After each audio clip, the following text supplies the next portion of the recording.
أما بعد فأعوذ بالله من الشيطان الرجيم فاجتنبوا الرجس من الأوثان واجتنبوا قول الزور وقال سيدنا رسول الله صلى الله عليه وسلم إن من أشد الناس عذابا يوم القيامة المصورون آمنت بالله صدق الله مولانا العلي العظيم وصدق رسوله النبي الكريم ونحن على ذلك لمن الشاهدين والشاكرين والحمد لله رب العالمين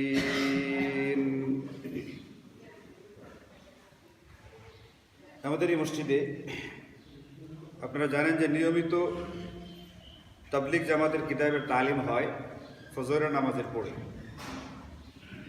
আর এশার নামাজের পরে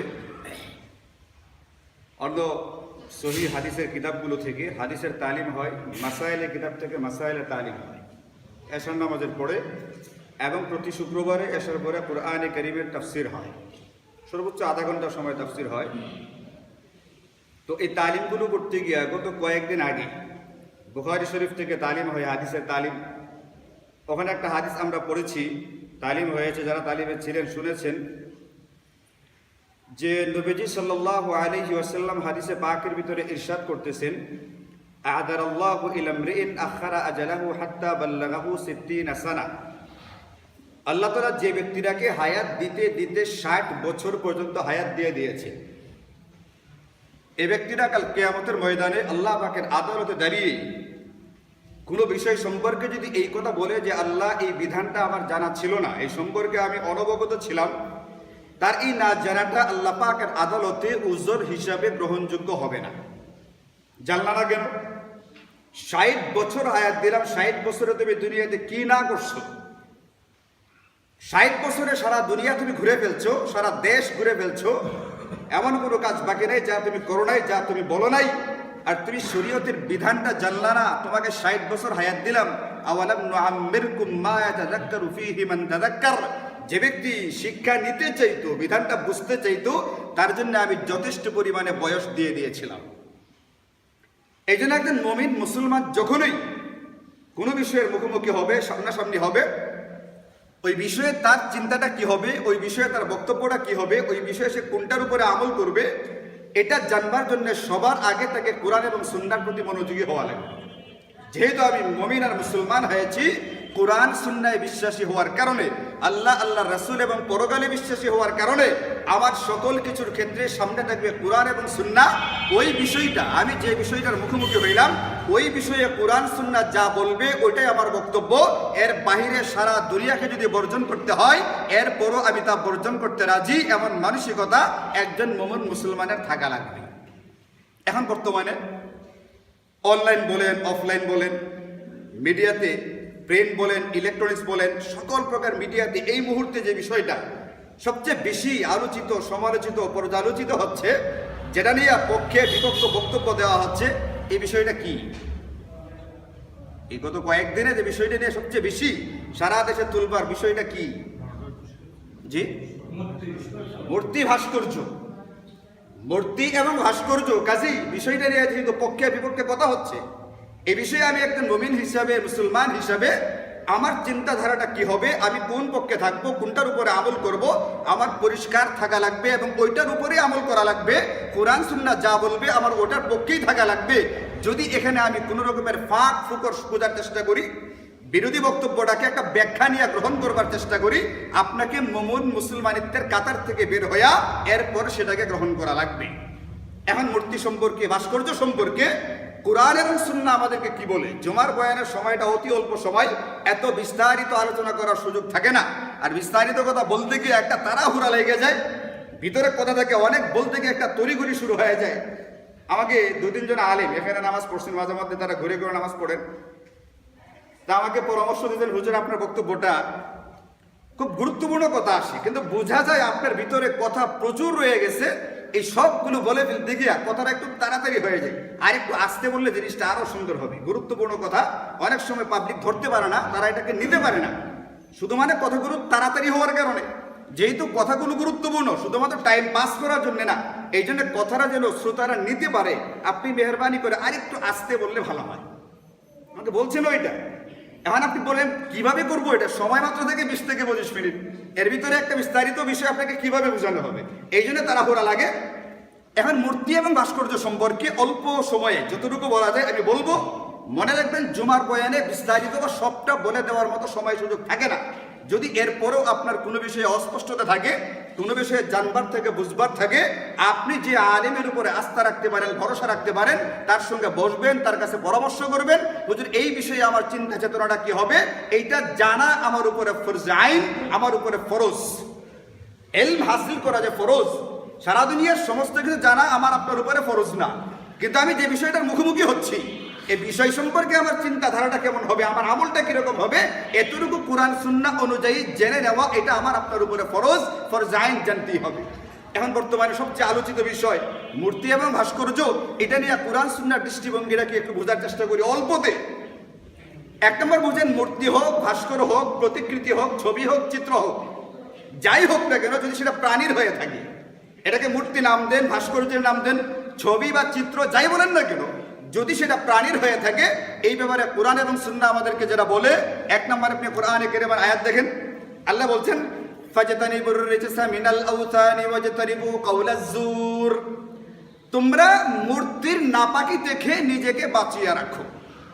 যেখানে আল্লাহ মূর্তি বা ভাস্কর্যের কথা আনছেন, ওখানে বলছেন তার নাপাকি, রিজসুন মানে নাপাকি, তোমরা নিজেদেরকে মূর্তির নাপাকি থেকে বাঁচিয়ে রাখো, নিজেকে মূর্তির নাপাকি থেকে দূরে রাখো। এইখানে আল্লাহ তাআলা কোরআনে কারীমের আয়াতের ভিতরে মূর্তি আর ভাস্কর্যের ভিতরে কোনো রকম পার্থক্য করেন নাই। মা তুআবাদ ওমা লা তুআবাদ, কোনটার ইবাদত করা হয়, কোনটার ইবাদত করা হয় না, এই ধরনের কোনো পার্থক্য এখানে আল্লাহ তাআলা করেন নাই। আল্লাহ পার্থক্য করা ছাড়াই বলছেন, যেটাই মূর্তি হবে, যেটাই ভাস্কর্য হবে, চিত্র হবে, ছবি হবে, যদি প্রাণীর হয়ে থাকে, তাহলে এটার নাপাকি থেকে, জিনিসটা একটা নাপাকের সঙ্গে জড়িত, এটা আল্লাহ পাকের ফতোয়া, যদি প্রাণীর হয়ে থাকে এই পুরো জিনিসটাই নাপাক, এইটা থেকে তুমি তোমার নিজেকে দূরে রাখো, বাঁচিয়ে রাখো, এই নাপাকে যেন তোমাকে স্পর্শ করতে না পারে, এই ব্যাপারে যথেষ্ট রকমের সচেতন এবং যত্নবান থাকার চেষ্টা করো। নবীজি সাল্লাল্লাহু আলাইহি ওয়াসাল্লাম হাদিসে পাকের ভিতরে, অসংখ্য হাদিসের ভিতরে, আমি আপনাদেরকে একটা দুটো করে বলে যাচ্ছি, কয়েকটা বিষয়ে কথা বলবো। নবীজি বলছেন, ইন্না মিন আশাদ্দিন নাসি আযাবান ইয়াউমাল কিয়ামাতিল মুসাফফিরুন, কাল কিয়ামতের ময়দানে শাস্তির দিক থেকে সবচেয়ে কঠিন শাস্তি যাদেরকে দেওয়া হবে, শাস্তি হিসাবে বিভিন্ন রকমের শাস্তি আছে, কিন্তু সবচেয়ে কঠিন যেটা হবে, সবচেয়ে কঠিন শাস্তিটা দেওয়া হবে এই চিত্র যারা আঁকে, চিত্রশিল্পী যারা হবে, ছবি যারা আঁকে, যারা ছবি অঙ্কন করে, যারা মূর্তি বানায়, যারা ভাস্কর্য বানায়, যারা এইগুলো নির্মাণ করে, এদেরকে সবচেয়ে ভয়াবহ এবং কঠিনতম শাস্তিটা দেওয়া হবে। আপনি কি আয়াত আর হাদিস থেকে বুঝতে পারেন? আমি আপনাদেরকে অল্প কথাই বলছি, একটা আয়াত আর হাদিস থেকে বুঝতে পারেন যে আল্লাহ তাআলা মূর্তি, ভাস্কর্য, ছবি, প্রতিমা, প্রতিকৃতি এইগুলোর ভিতরে পার্থক্য করা ছাড়াই আল্লাহ রাসূল বলছেন এইগুলোর নাপাকি থেকে নিজেকে বাঁচাতে হবে, এবং 2 নাম্বার, এইগুলোর ভিতরে যারা জড়িত হবে এদেরকে কাল কিয়ামতের ময়দানে সবচেয়ে ভয়াবহ শাস্তিটা দেওয়া হবে। এখান থেকে আমরা বুঝলাম এই জিনিসটা শরীয়তে গ্রহণযোগ্য নয়, অনুমোদিত নয়, এইগুলোর সঙ্গে আমার আপনার কোনো রকমের সম্পর্ক থাকতে পারে না। 2 নম্বর একটা বিষয় হলো, শরীয়ত যে জিনিসটাকে হারাম বলবে, ওই হারাম কার্যের ভিতরে লিপ্ত হওয়া থেকে নিজেকে বাঁচানো ফরজ একটা বিষয়। শরীয়ত যেটাকে হারাম বলবে, হারাম থেকে, হারাম কাজে জড়িয়ে পড়া থেকে নিজেকে বাঁচানো একটা ফরজ। 2 নম্বর, শরীয়ত যেটাকে হারাম বলবে, হারামটাকে হারাম বিশ্বাস করা আরেকটা ফরজ। 2টা বিষয় এখানে, 2টা ফরজ। শরীয়ত একটা বিষয়কে হারাম বলেছে, হারাম, যেমন ধরেন কথার কথা চুরি করা হারাম, শরীয়ত বলছে হারাম। এখন কোনো ব্যক্তি নিজেকে চুরি কর্মে জড়িত করবে, কোনো চুরির কাণ্ডে নিজেকে জড়াবে, এই জড়ানো থেকে নিজেকে বাঁচানো ফরজ, এবং চুরি করার কাজটা একটা হারাম, এর একটা অপরাধ কোরআন সুন্নাহর দৃষ্টিতে, এই বিশ্বাস রাখাটাও ফরজ। এখন কোনো ব্যক্তি যদি চুরি করা থেকে নিজেকে বাঁচানো, শরীয়তে নিষিদ্ধ বা হারাম বিষয় যেটা থেকে নিজেকে বাঁচানো ফরজ, ওই ধরনের কোনো কর্মকাণ্ডে জড়িত হয়, তাহলে এই ব্যক্তিরা গুনাহগার হবে, পাপী হবে, কিন্তু তাকে কাফের ফতোয়া দেওয়া হবে না। কোনো চোর নিজেকে বাঁচাবে চুরি থেকে, এটা তার উপরে ফরজ ছিল, কিন্তু এরপরে সে চুরি করছে, চুরি করবার অপরাধে তাকে কাফের ফতোয়া দেওয়া হবে না। কিন্তু দ্বিতীয় নম্বর যে ফরজটা, বলে যে জিনিসটাকে আল্লাহ তাআলা হারাম বলছেন, নিষিদ্ধ বলছেন, এটাকে হারাম বিশ্বাস করা ফরজ। এই বিশ্বাস করার ক্ষেত্রে কেউ যদি ব্যতিক্রম করে, তাহলে এই ব্যক্তিরা শরীয়তের পরিভাষায়, শরীয়তের দৃষ্টিতে বেঈমান কাফের হয়ে যায়। যেমন ধরেন, কোনো ব্যক্তি যদি চুরি করাটাকে বৈধ মনে করে, এটা আমার অধিকার, এটা হালাল, আমি চুরি করতে পারি, দুর্নীতি করতে পারি, আমি ঘুষ খেতে পারি, সুদ খেতে পারি, এটা আমার জন্য হালাল। কেউ যদি হালাল মনে করে, বৈধ মনে করে, বিশ্বাসগতভাবে যদি এটাকে বৈধ মনে করতে থাকে, এই ব্যক্তিরা বেঈমান কাফের হয়ে যায়। তাহলে কর্মগতভাবে যদি এটার ভিতরে জড়িয়ে পড়ে, এই ব্যক্তিরা পাপী হয়, গুনাহগার হয়, কাফের ফতোয়া দেওয়া হবে না। কিন্তু কোনো ব্যক্তি যদি এটার ভিতরে বিশ্বাসগতভাবেই জড়িয়ে পড়ে, এটাকে বৈধ বিশ্বাস করতে থাকে, এই ব্যক্তিরা ঈমান থাকে না, বেঈমান কাফের হয়ে যায়। এখন আল্লাহ তাআলা কুরআনে কারীমের ভিতরে, নবীজি সাল্লাল্লাহু আলাইহি ওয়াসাল্লাম হাদিসে পাকের ভিতরে মূর্তি আর ভাস্কর্য দুটার ভিতরে কোনো রকম পার্থক্য করা ছাড়াই বলছেন, এইগুলো সব হারাম, এইগুলোর নাপাকি দেখে নিজেকে বাঁচাও। এখন আপনি যদি অভিধানের দৃষ্টিতে দেখতে চান, অভিধানে এটাকে কি করা আছে, মূর্তি আর ভাস্কর্যের অর্থটা, তা আমি আজকে কলিকাতা থেকে প্রকাশিত সাহিত্য সংসদের একটা যে ডিকশনারি আছে বাংলা, ওটার ভিতরে দেখলাম মূর্তির অর্থ লেখছে ছবি বা আকৃতি। মূর্তি মানে হলো ছবি বা আকৃতি। আর ভাস্কর্যের অর্থ লিখতে গিয়ে লিখছে ভাস্কর হলো যে মূর্তি বা ছবিটা বানায়, এটা যে অঙ্কন করে তাকে বলে ভাস্কর্য। আর তার যে মূর্তি বানানোর কর্মটাকে বলা হয় ভাস্কর্য। যে বানায় তাকে বলে ভাস্কর, আর বানানোর যে কর্মটা এটাকে বলা হচ্ছে ভাস্কর্য। এর মানে হলো মূর্তির সাথে ভাস্করের সম্পর্ক আছে। আপনি যত কথাই বলেন যে মূর্তি এক জিনিস, ভাস্কর্য আরেক জিনিস, কিন্তু আপনি লুগাত বা অভিধান খুলে দেখেন, ভাস্কর বা ভাস্কর্য এটা কিন্তু মূর্তির সাথে সম্পৃক্ত একটা বিষয়। যে মূর্তিটা বানায় তাকে বলে ভাস্কর, আর বানানোর যে কর্মটা এটাকে বলা হয় ভাস্কর্য। কাজে একজন ভাস্কর হইতে গেলে মূর্তি বানাইতে বা আঁকতে হবে। মূর্তি ছাড়া অন্য কিছু করে তাকে ভাস্কর বলা হবে না, ওটাকে ভাস্কর্য বলা হবে না। তাহলে দুইটার ভিতরে আপনি খুঁজতে গেলে আসলে কোনো পার্থক্য নাই, একটার সঙ্গে আরেকটা অঙ্গাঙ্গি ভাবে জড়িত হয়ে আছে। আর আমি ধরলাম যারা এই মুহূর্তে বলছে দুইটার ভিতরে পার্থক্য আছে, ধরে নিলাম তাদের করে, বিশ্বাস করলাম না, ধরে নিলাম পার্থক্য আছে। তারা কি পার্থক্য করে? বলে মূর্তি শরীয়তে নিষিদ্ধ, কারণ ওইটার পূজা বা ইবাদত করা হয়, কিন্তু ভাস্কর্য শরীয়তে নিষিদ্ধ নয়, কারণ এটার ইবাদত বা পূজা করা হয় না। মানে যারা পার্থক্য করে, পার্থক্যটা এইভাবে করছে, মূর্তির ইবাদত করা হয় এই জন্য শরীয়তে নিষিদ্ধ, আর ভাস্কর্যের ইবাদত করা হয় না এই জন্য শরীয়তে সিদ্ধ, এটা নিষিদ্ধ নয়।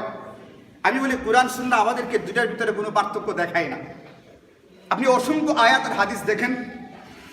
নবীজি সাল্লাল্লাহু আলাইহি ওয়াসাল্লাম একবার আম্মাজান হযরত আয়েশা রাদিয়াল্লাহু আনহা এর ঘরে গেলেন, গিয়ে দেখেন ঘরে একটা পর্দা ঝুলতেছে, পর্দার ভিতরে প্রাণীর ছবি আঁকা। আম্মাজান হযরত আয়েশা খেয়ালও করে না এর ভিতরে প্রাণীর ছবি আছে। তিনি পর্দা ঝুলাইছেন, নবীজি ঘরে ঢুকতে অস্বীকার করলেন। আম্মাজান দৌড়িয়া দরজা পর্যন্ত গেলেন, হুজুর আপনি কেন ফিরে গেলেন?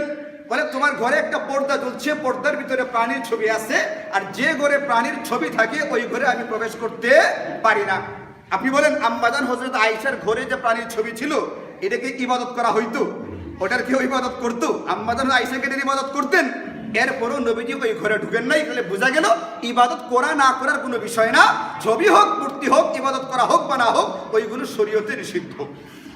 2 নম্বর, একবার হযরত জিবরাইল আমিন নবীজির কাছে আসবেন, বাহির থেকে অনুমতি চাইছেন, হুজুর আপনার ঘরে আসতে চাই। নবীজি বলে আপনি আসবেন, আপনাকে আমি সবসময় স্বাগত জানাই, আপনি আসেন, আপনার জন্যই তো আমি অপেক্ষা করি। আপনি আমার রবের কাছ থেকে আসবেন, রবের বার্তা নিয়ে আসবেন, আমি এটা শোনার জন্য অপেক্ষায় থাকি। তিনি বললেন যে আমি আপনার ঘরে আসতে পারতেছি না।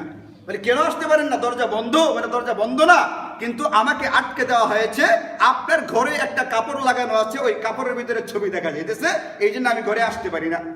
আপনি বলেন নবীজির ঘরে যে কাপড়টার ভিতরে ছবি ছিল, ওই ছবিটার ইবাদত কে করতো? নাউজুবিল্লাহি মিন যালিক, নবীজি ইবাদত করতেন এটা। এরপরও তো জিবরাইল ঢুকেন নাই, কারণটা কি? বলে ওই ছবিটা ইবাদতের ছিল না, কিন্তু প্রাণীর ছবি ছিল, এই জন্য জিবরাইল আমিন ঢুকেন নাই। আম্মাজান আয়েশার ঘরের পর্দার ভিতরে প্রাণীর ছবি ছিল, এটার ভিতরে হযরত আম্মাজান পূজা করতেন না, ইবাদত করতেন না, এরপরও নবীজি প্রবেশ করেন নাই। অষ্টম হিজরিতে মক্কা বিজয় হলো। নবীজি গিয়ে দেখলেন কাবা শরীফের চতুর্পার্শ্বে 360টা দেবদেবীর মূর্তি বা ভাস্কর্য রাখা আছে। নবীজি বললেন যে এইগুলো সাফ করা পর্যন্ত আমি বাইতুল্লাহ ঢুকবো না, তাই সবগুলো সাফ করা হইল। এখন নবীজি ঢুকতে গিয়ে দেখেন কাবা শরীফের ভিতরে দেয়ালের ভিতরে সাইয়্যিদুনা হযরত ইব্রাহিম এবং হযরত ইসমাইলের ছবি অঙ্কন করা, ছবি আঁকা আছে দেয়ালটার ভিতরে। হাতের ভিতরে একটা তীর নিয়ে দাঁড়ায় আছেন। নবীজি বললেন যে আমি যতক্ষণ পর্যন্ত ওই ছবিগুলো এখান থেকে অপসারণ না করা হবে, এটাকে ধুয়ে মুছে সাফ না করা হবে, ততক্ষণ পর্যন্ত আমি এটার ভিতরে ঢুকবো না।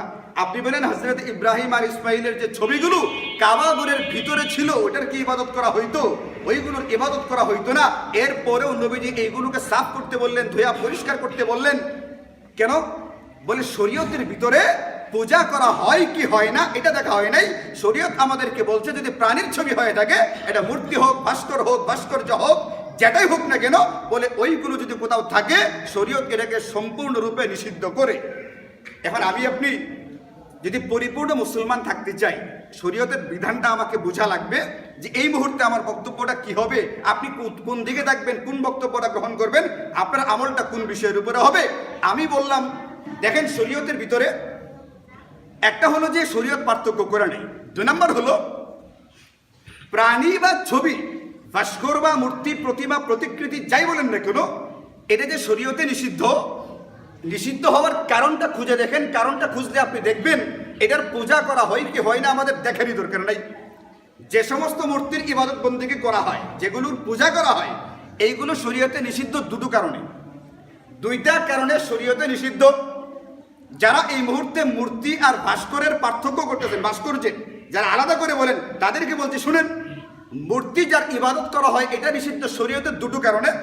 একটা হলো 1 নম্বর এটার প্রাণীর ছবি, এটা প্রাণীর প্রতিকৃতি, এটা বানানোর মাধ্যমে সে আল্লাহ পাকের সৃষ্টির সাথে সৃষ্টি করার গুণে নিজেকে গুণান্বিত করতে চায়, এই অপরাধে এটা নিষিদ্ধ।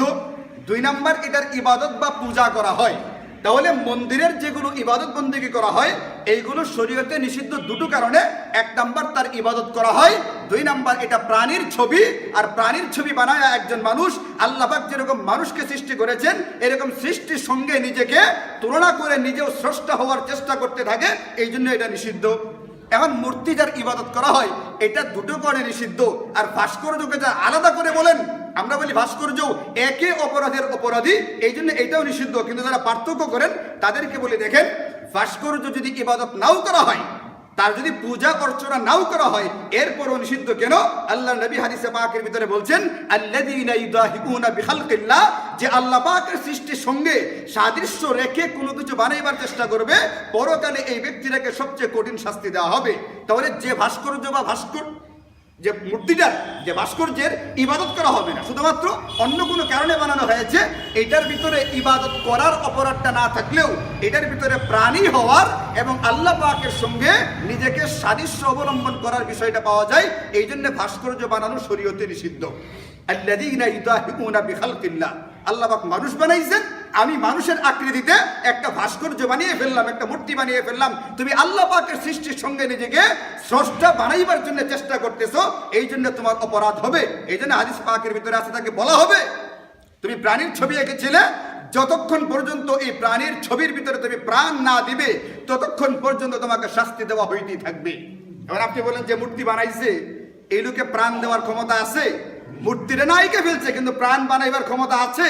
যদি সে প্রাণ দিতে না পারে এবং কোনোদিন পারবে না, এই ব্যক্তির অনন্ত কাল ধরে কবরের ভিতরে, হাসরের ময়দানে, জাহান্নামের ভিতরে, শাস্তির ভিতরে জ্বলতে থাকতে হবে। এই জন্য কোনো যুক্তি দেয়া মূর্তি আর ভাস্কর্যকে আলাদা করে দেখবার, আমি আপনি যদি মুসলমান হয়ে থাকি মুসলমান, তাহলে আলাদা করে দেখবার কোনো সুযোগ নেই। এখন কেউ এই কথা বলতেছে যে হুজুররা যে এটাকে খালি নাজায়েজ বলতেছে, তাহলে হজের সময় হজ যে ছবি তুলে, তাহলে হজের বিরুদ্ধে ফতোয়া দিক। এখানে ভুলটা কোথায় হয়েছে দেখেন, হজের সময় ছবি তুলতে হয়, পাসপোর্ট করতে গেলে ছবি লাগে। এখন ওই নেতা বলতেছে যেহেতু ছবি তুলতে হয় তাহলে হজের বিরুদ্ধে ফতোয়া দিক। আর হজের বিরুদ্ধে ফতোয়ার কথা কেন বলবেন? আপনি বললে এটা বলতে পারতেন যেহেতু হজের পাসপোর্ট করতে গেলে ছবি লাগে, ওই ছবিটার বিরুদ্ধে ফতোয়া দেন, এটা বলতে পারতেন।